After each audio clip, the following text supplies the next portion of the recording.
Hey everybody, how you doing? Hopefully you're having a nice weekend. Really quick video this weekend just to look at a couple index charts, and I'm going to run through a handful of names that are on my focused watch list for next week for potential buys. So here's the SPY S&P 500 ETF. This 270 level was when I was watching. We broke above that convincingly last week. So now the next level up above us is this 280 level. You can see that acted as resistance back there in March. Was resistance then early in the summer, later in the summer turned into support.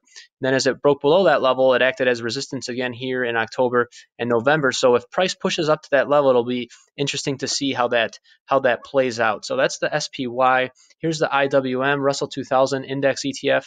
The level here I'm watching is on the upside is 160. You could see that early in the year was resistance a couple times, broke above it, had a nice run, and now price broke back below that. So some potential overhead up there in the IWM, kind of stuck in a range right here between 160 and the bottom side about 145 there. So we'll see how that resolves. It might take some time, might chop around, but those are the levels that I'm watching in IWM. Next up is emerging markets. These have my attention. I was watching this weekly chart for a while. So going back to 2012 here, this $37, $38 level acted as support there. 2013, again, support. 2014, 2015. So it's acted as support for all these years. And then 2016, you could see there was resistance, and then it eventually broke above it early 2017 and had that really nice run. And then at the beginning of this year, emerging markets and a lot of international markets in general have performed very poorly. But as the EEM came back down to this 37, 38 level, it respected that level and it bounced there. So potential support there just below, and then zooming into a shorter time frame. This is the daily chart. You can see this downtrend line from the beginning of the year. Price would hit it, kind of make lower lows, but it's kind of changed character lately, in my opinion. We have this level here I'm watching around $41.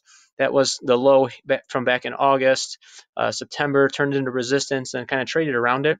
So I think if we can crack a little bit above that, we potentially have a trend change here, in my opinion, in the EEM. So I'm starting to nibble here a little bit. I opened a starter position last week, but I'm continuing to kind of watch to see how this develops. So you got to respect the trend. Still in a downtrend, you can see at the beginning of the year, but it's showing some signs of reversal. So keeping a close eye on EEM for the rest of the year. So let's look at some individual charts. First one here is OFG. This is one I actually entered on Friday. This has this level here around 1750 that was resistance here, and it just kind of been consolidating right around that level. And Friday made a nice move, kind of clearing above that range. So I entered this one. Still looks really good right here, around the $18 level. Nice longer term uptrend. So that's one that is on my radar. I opened a small position, but if it acts well, I might add to that. IQ, I actually entered a small position on this one Friday as well.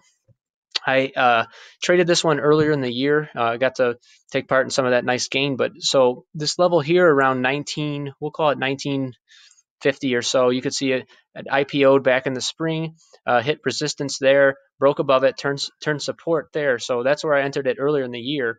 And then it had a huge run, and then pretty much the rest of the year for the last 6 months or so, it's just been in a really steady downtrend. But you can see it's coming back now to this 1950 level, and price is respecting that level. You can see it's stopped there over the last month, and then Friday it kind of had a nice day on big volume, broke out of this short-term kind of trend here from the beginning of the month. So we'll see what happens. Longer term, it looks still to be in a downtrend, but I think we might have a nice trend reversal trade on our hands here in IQ. And of course, the most important thing is when to get out. My stop here would be just under that yellow box. So if price is below that, don't want any part of it. But I think we might get a little bounce here in IQ. Nice looking chart. Here's MSI. This is my more typical setup here. Zoom out, nice long-term uptrend all year. We have this level around $130 that was resistance back here in late September. Resistance again earlier this month, broke above it, kind of retesting that level now. So if we can start pulling away from this 130 level, I like this one quite a bit on the long side. That's MSI.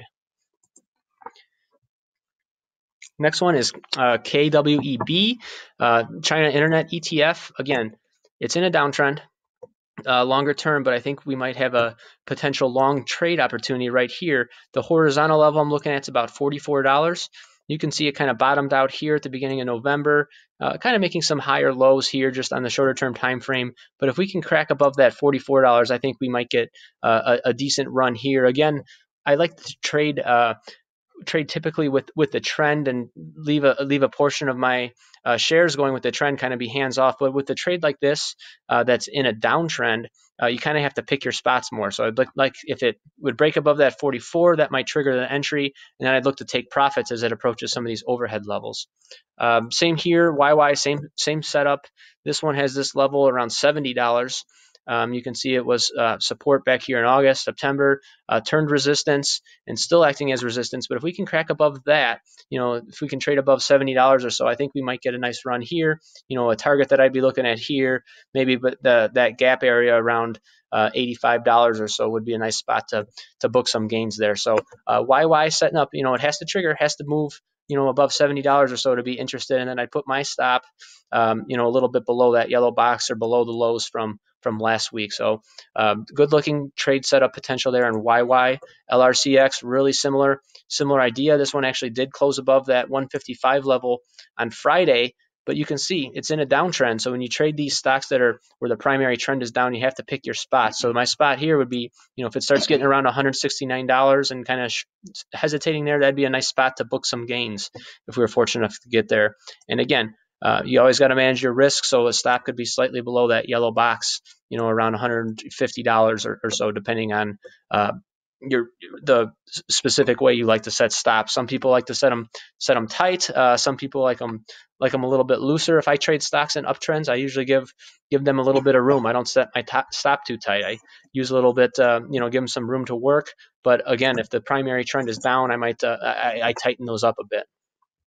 VRSK, this setup is very similar to MSI just went through, nice long-term uptrend, kind of consolidating here. This 123 level was resistance here, kind of consolidated right there, got rejected, and it's kind of just sitting right at that level. So if price starts pulling away and up from 123, if it starts trading up, 124 or so, this would trigger a long trade for me, potentially with a stop just under that yellow box.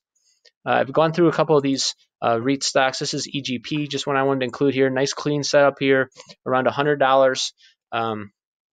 Again, you can see a nice uptrend all year.